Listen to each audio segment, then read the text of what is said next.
بسم اللہ الرحمن الرحیم۔ السلام علیکم، میں شجیع اللہ فراست۔ آپ دیکھ رہے ہیں نیشنل اور انٹرنیشنل نیوز پر مشتمل 4 ٹی وی کا خصوصی خبر نامہ دنیا بھر سے، یعنی خبریں آپ کی نظر سے۔ سب سے پہلے ہیڈ لائنز۔ پرائڈ انڈیا آپ کے لیے لائے ہیں ہائیڈرا، ایف ٹی ایل اور بفر زون سے پاک پلاٹس اسپاٹ رجسٹریشن کے ساتھ۔ آرکڈ ریزیڈنسی کی شاندار کامیابی کے بعد لائے ہیں آپ کے لیے آرکڈ ریزیڈنسی فیز 2 بالاپور میں فلی ڈیولپڈ گیٹڈ کمیونٹی سے جڑا وینچر، جس میں چلڈرنز پارک، لینڈسکیپ گارڈن اور مسجد جیسی بے شمار امینٹیز کے ساتھ اوپن پلاٹس دستیاب ہیں۔ سنتوش نگر سے صرف 10 منٹ کے فاصلے پر Orchid Residency phase 2 where life comes alive۔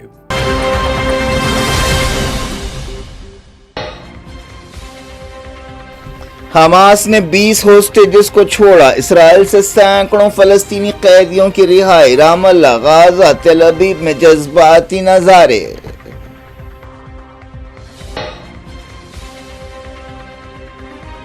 Trump کا اسرائیلی پارلیمنٹ سے خطاب، کہا مڈل ایسٹ کی نئی صبح ہے، غازہ کی دوبارہ تعمیر پر توجہ ہونی چاہیے۔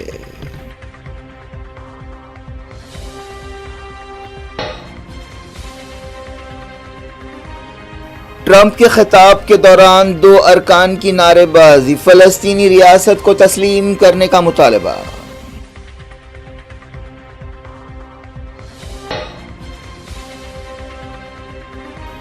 نتن یاہو نے ٹرمپ کا شکریہ ادا کیا، کہا امریکی صدر اسرائیل اور عربوں کے درمیان تعلقات بنا سکتے ہیں۔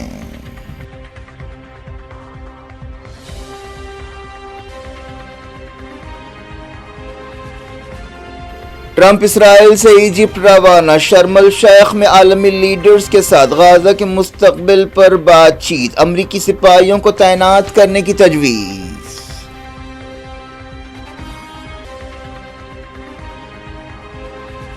غازہ سٹی میں حماس اور مخالف قبیلے کے درمیان جھڑپیں، 3 دن میں 27 ہلاک۔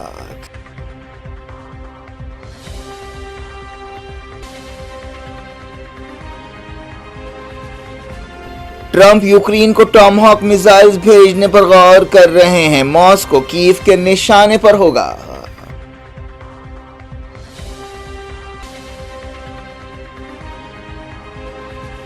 عاصم منیر نے افغان سرحد کا کیا دورہ، جھڑپوں کے بعد دونوں ملکوں کے درمیان لفظی تکرار۔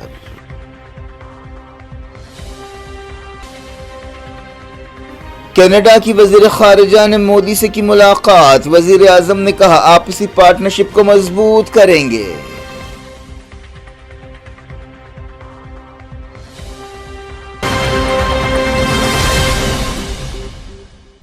ہیڈ لائنز آپ نے دیکھی، اب خبروں کی تفصیل کی طرف آپ کو لیے چلتے ہیں۔ غازہ جنگ بندی سمجھوتے کے تحت حماس نے 20 زندہ ہوسٹیجز کو رہا کر دیا اور وہ واپس آ گئے۔ ان ہوسٹیجز کو دوسروں کے ساتھ 7 اکتوبر 2023 کے حملوں کے دوران پکڑ لیا گیا تھا۔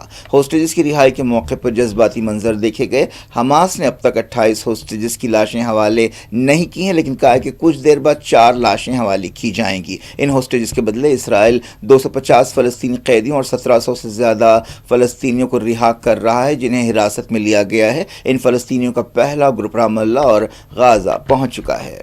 حماس نے اسرائیلی قید سے فلسطینیوں کی رہائی کو عظیم دن قرار دیا۔ قیدیوں سے متعلق ڈپارٹمنٹ کے ڈائریکٹر نے یہ بات بتائی۔ فلسطین کے رام اللہ اور غازہ میں فلسطینی قیدیوں کی رہائی کے موقع پر جشن کا سما تھا۔ بسوں میں فلسطینی قیدیوں کو رام اللہ پہنچایا گیا۔ رہا ہونے والے قیدیوں میں ایسے فلسطینی بھی شامل ہیں جنہیں اسرائیل کی عدالتوں نے لمبی مدت کی سزائیں سنائی تھیں۔ حماس کے عہدیدار نے کہا کہ مزاحمت نے زنجیریں توڑ دیں اور اپنے ساتھیوں کو رہا کرایا۔ حماس کی فوجی شاخ القسام بریگیڈ نے کہا کہ طوفان اقصی کے دوران اب تک الگ الگ سمجھوتوں کے ذریعے 3985 فلسطینی قیدیوں کو آزادی دلائی گئی۔ القسام نے کہا کہ فلسطینی قیدیوں کی رہائی ہمارے عوام کے صبر اور مزاحمت کا پھل ہے۔ قابض دشمن نے مزاحمت کی شرطوں کو قبول کیا ہے۔ جہاں ہوسٹیجز کو رہا کیا گیا وہیں پیر کو کئی سرگرمیاں ہوئی. امریکی صدر ڈونلڈ ٹرمپ نے اسرائیلی پارلیمنٹ سے خطاب کیا. اس کے بعد وہ ایجپٹ کے تفریحی مقام شرم الشیخ روانہ ہو گئے جہاں پر غزہ کے مستقبل کے بارے میں بات ہو رہی ہے. حماس نے اسرائیلی ہوسٹیجز کو ریڈ کراس کے حوالے کیا جس کے بعد وہ اسرائیل پہنچ گئے. اسرائیل میں ہوسٹیجز اور ان کے خاندانوں کے درمیان جذباتی ملاپ ہو. اس موقع پر ہوسٹیجز حشاش بشاش نظر آ رہے تھے. اس سے پہلے حماس نے ہوسٹیجز اور خاندانوں کے درمیان ویڈیو کال کرایا. ہوسٹیجز کو رہا کرنے سے پہلے ایک تقریب بھی ہوئی. شرم الشیخ میٹنگ کی میزبانی امریکی صدر ڈونلڈ ٹرمپ اور ایجپٹ کے صدر عبد الفتاح السیسی کر رہے ہیں. اس میٹنگ میں پاکستان کے وزیر اعظم شہباز شریف، ترکی کے صدر طیب ایردوان، فلسطینی اتھارٹی کے صدر محمود عباس، اٹلی کی وزیر اعظم جارجیا میلونی، فرانس کے صدر ایمانوئل میکرون، جرمن چانسلر اور دوسرے لیڈرز اور وزیر حصہ لے رہے ہیں. شرم الشیخ میٹنگ میں اسرائیلی وزیر اعظم بنجامن نیتن شریک نہیں ہو رہے ہیں. شرم الشیخ میٹنگ کے موقع پر ایجپٹ کے وزیر خارجہ نے تجویز پیش کی کہ غزہ میں امریکی سپاہیوں کو اتارنا چاہیے. امریکی صدر ڈونلڈ ٹرمپ کے اسرائیلی پارلیمنٹ سے خطاب کے دوران خوب تالیاں بھی بجائی گئیں اور احتجاج بھی ہوا. عرب اسرائیلی ارکان پارلیمنٹ کو سیکیورٹی عہدیداروں نے باہر نکال دیا. اسرائیلی ارکان پارلیمنٹ ٹرمپ کی تقریر کے دوران مداخلت کر رہے تھے اور نعرے لگا رہے تھے. ان میں عرب اسرائیلی رکن احمد عودے بھی شامل ہے. دوسرے رکن فر خصیف ہیں. ٹرمپ نے اپنی تقریر کے دوران ایران کے ساتھ امن سمجھوتے کی امید ظاہر کی. انہوں نے دعویٰ کیا کہ حزب اللہ کے خطرے کو ختم کر دیا گیا. ٹرمپ نے اپنی کوششوں کی تعریف کی. نیتن یاہو نے بھی ٹرمپ کا شکریہ ادا کیا. جن ارکان پارلیمنٹ کو باہر نکالا گیا وہ ٹرمپ سے فلسطین کو تسلیم کرنے کا مطالبہ کر رہے تھے. ڈونلڈ ٹرمپ نے اسرائیلی پارلیمنٹ کنیسٹ سے خطاب کرتے ہوئے کہا کہ یہ مڈل ایسٹ کے لیے ایک نئے تاریخی دور کی شروعات ہے اور یہ ایک نئی صبح ہے. لوگوں کو لگ رہا تھا کہ ہم غزہ میں امن کوششوں پر وقت برباد کر رہے ہیں. انہوں نے کہا کہ غزہ میں کنسٹرکشن پر توجہ ہونی چاہیے. ٹرمپ نے کہا کہ اسرائیلی ہوسٹیجز کی لڑائی ایک تاریخی لمحہ ہے. انہوں نے کہا کہ بندوقیں خاموش ہو گئی ہیں اور امن آ رہا ہے. عرب اور دوسرے ملکوں نے بھی ہوسٹیجز کی رہائی کے لیے کام کیا. ٹرمپ نے کہا کہ اسرائیل نے جنگ جیت لی ہے اور اب امن کا وقت ہے. ٹرمپ نے غزہ ڈیل کے لیے عرب اور مسلم ملکوں کی کوششوں کی بھی تعریف کی. انہوں نے کہا کہ یہ اسرائیل اور دنیا کے ان ملکوں کی کامیابی ہے جنہوں نے امن میں پارٹنر کا کردار ادا کیا ہے.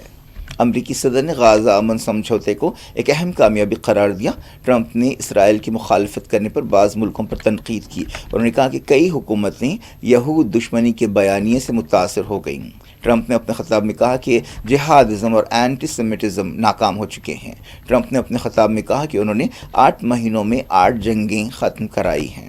اس موقع پر اسرائیلی وزیر اعظم نیتن یاہو نے کہا کہ ٹرمپ اسرائیل اور عرب ملکوں کے درمیان تعلقات کو معمول پر لا سکتے ہیں. نیتن یاہو نے وعدہ کیا کہ وہ امن کے عمل کی پابندی کریں گے. پیر کی صبح امریکی لیڈر اسرائیل پہنچے. نیتن یاہو نے کہا کہ وہ ابراہم ایکارڈ کو مضبوط کریں گے. نیتن یاہو نے پارلیمنٹ میں ٹرمپ کی تعریف کی. انہوں نے کہا کہ آج ایک تاریخی دن ہے اور ٹرمپ کا ہماری قوم کی وراثت میں نام لکھا جائے گا.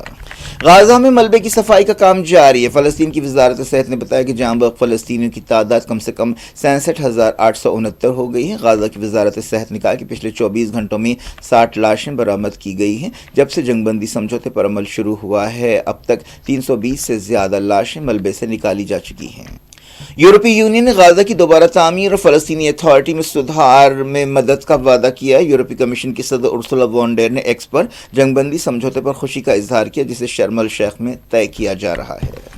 کئی یہودی آباد کاروں نے پیر کو مسجد اقصی میں گھس کر تلمودی طریقے سے رسومات ادا کی. مقامی سورسز نے بتایا کہ یہودی تہوار کے آخری دن یہ لوگ مسجد اقصی کے احاطے میں جمع ہوئے. یہودی تہوار سکوت شروع ہونے کے بعد سے 6,000 سے زیادہ یہودی آباد کاروں نے مسجد اقصی میں رسومات ادا کی. غزہ سٹی میں حماس اور ایک مخالف گروپ کے درمیان جھڑپیں ہوئی ہیں. ایک رپورٹ میں کہا گیا کہ 3 دن کی جھڑپوں میں 27 لوگ ہلاک ہو گئے ہیں. نقابپوش حماس فائٹرز اور ایک قبیلے کے ارکان کے درمیان جارڈن ہاسپٹل کے قریب یہ جھڑپیں ہوئی. مرنے والوں میں مخالف قبیلے دغمش کے 19 ارکان اور 8 حماس فائٹرز شامل ہیں. یہ جھڑپیں ہفتے سے ہو رہی ہیں.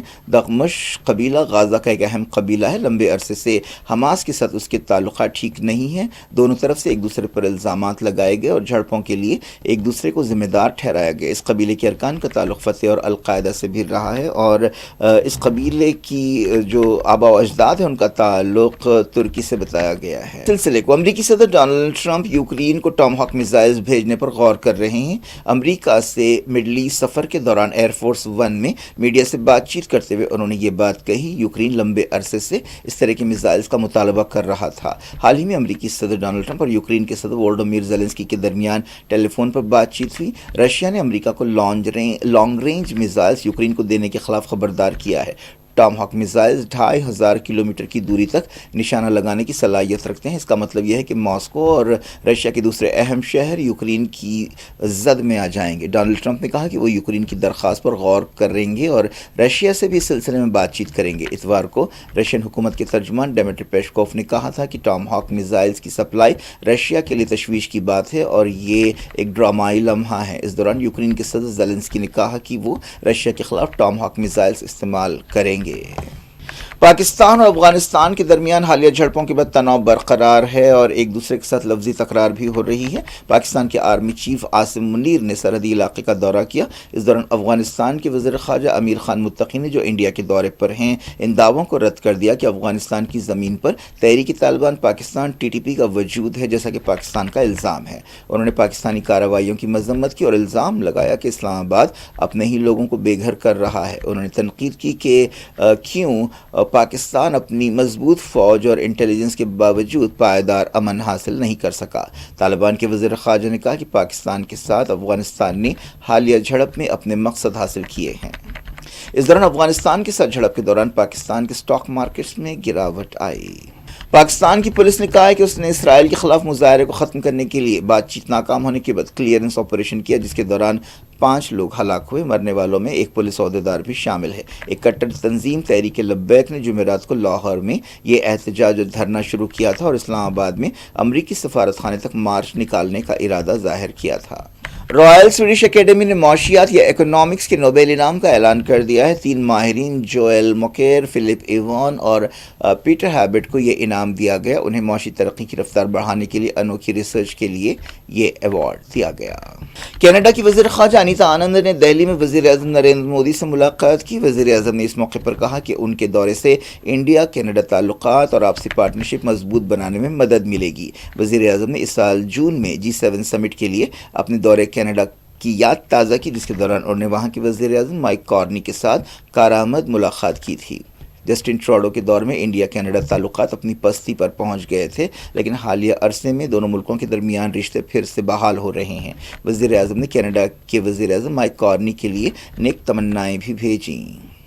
اس سے پہلے وزیر خارجہ ایس جے شنکر اور انیتا آنند کے درمیان ملاقات ہوئی. انہوں نے دونوں ملکوں کے درمیان پارٹنرشپ کو آگے بڑھانے کے بارے میں بات چیت کی. کینیڈا کی وزیر خارجہ کے اس دورے سے پہلے نیشنل سیکیورٹی ایڈوائزر نتالی ڈورین نے بھی انڈیا کا دورہ کیا اور نیشنل سیکیورٹی ایڈوائزر اجیت دووال سے ملاقات کی. کرکٹ ویسٹ انڈیز کے خلاف دوسرے کرکٹ ٹیسٹ میچ میں کامیابی کے لیے انڈیا کو میچ کے آخری دن صرف 58 رنز کی ضرورت ہے اور اس کے 9 وکٹ باقی ہیں. اس طرح انڈیا کی کامیابی یقینی نظر آ رہی ہے. فالو آن پر مجبور ہونے کے بعد ویسٹ انڈیز کی ٹیم نے اپنی دوسری اننگز میں نسبتاً بہتر مظاہرہ کیا اور 390 رنز بنائے اور 121 رنز کا ٹارگٹ دیا. چوتھے دن کا کھیل ختم ہونے تک انڈیا نے 1 وکٹ پر 63 رنز بنا لیے. فی الحال انڈیا 2 میچوں کی سیریز میں 1-0 سے آگے ہے. کے ایل راہل اور سائی سدرشن نے 54 رنز کی پارٹنرشپ کی. اس سے پہلے ویسٹ انڈیز کی ٹیم 390 پر آؤٹ ہو گئی. جان کیمبل نے 115 اور شائی ہوپ نے 103 رنز بنائے. انڈیا کی طرف سے کلدیپ یادو اور جسپریت بمراہ نے 3 وکٹ لیے. شائی ہوپ نے اپنی سنچری کے دوران کرس گیل اور شیو نارائن چندر پال کا ایک نیگیٹو ریکارڈ توڑا. انہوں نے انڈیا میں 8 سال سے سنچری نہ بنانے کا سلسلہ ختم کیا. شائی ہوپ اب ویسٹ انڈیز کے لیے 2 سنچریز کے درمیان سب سے زیادہ اننگز کھیلنے کا ریکارڈ رکھتے ہیں. انہوں نے چندر پال اور کرس گیل کا یہ نیگیٹو ریکارڈ توڑا. کیا کچھ ہو رہا ہے آپ کی دنیا میں؟ آخر میں ہیڈ لائنز دنیا بھر سے ایک بار پھر دیکھتے ہیں.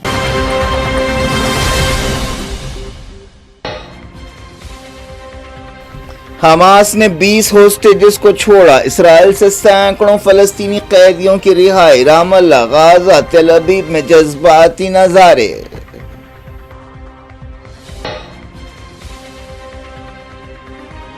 ٹرمپ کا اسرائیلی پارلیمنٹ سے خطاب، کہا مڈل ایسٹ کی نئی صبح ہے، غزہ کی دوبارہ تعمیر پر توجہ ہونی چاہیے۔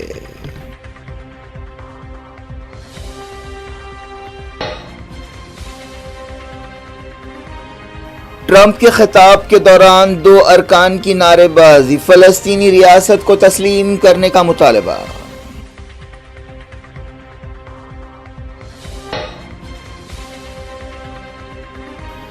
نتن یاہو نے ٹرمپ کا شکریہ ادا کیا، کہا امریکی صدر اسرائیل اور عربوں کے درمیان تعلقات بنا سکتے ہیں۔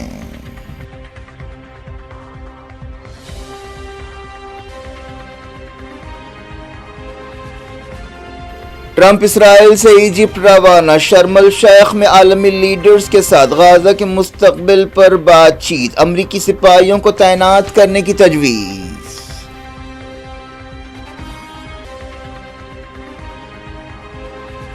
غزہ سٹی میں حماس اور مخالف قبیلے کے درمیان جھڑپیں، 3 دن میں 27 ہلاک۔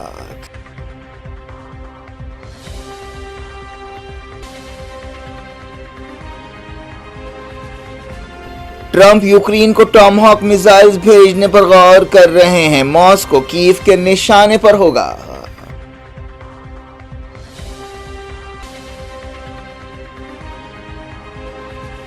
عاصم منیر نے افغان سرحد کا کیا دورہ، جھڑپوں کے بعد دونوں ملکوں کے درمیان لفظی تکرار۔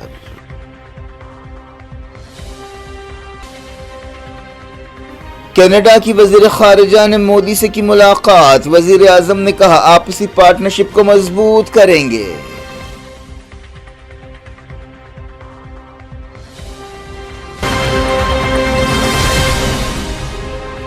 یہ تھی آج کی خبریں، شجیع الافراست کو دیں اجازت اور اپنا بے حد خیال رکھیں۔ اللہ حافظ۔